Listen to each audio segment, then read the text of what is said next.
তাদের প্রতিবেদন দিয়েছে, আপনাদের সামনে পড়ে শোনানো হয়েছে। এখন আমরা কর্তৃপক্ষ এই প্রতিবেদন নিয়ে বসে বিদ্যমান আইনে যেই শাস্তি দেওয়া যায় আমরা সেটাই করবো।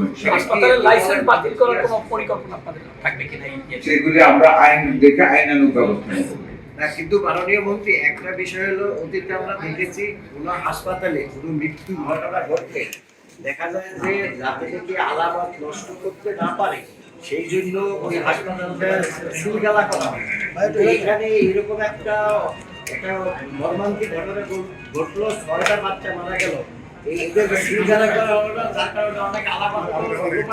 একটা কথা আপনাদেরকে বলি, আমরা যেই পোস্ট অপারেটিভ রুমটা নন ভেন্টিলেটেড, যেখানে অক্সিজেনের থেকে অনেক বেশি কার্বন ডাইঅক্সাইড, ওটা আমরা সিলগালা করে রেখেছি।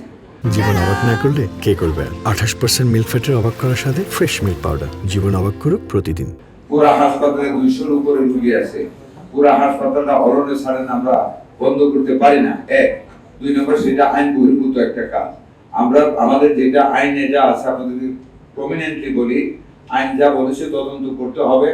তদন্ত কমিটির পরে আমরা বসে শাস্তির বিধান কি আছে সেটা আমরা নিশ্চিত করব।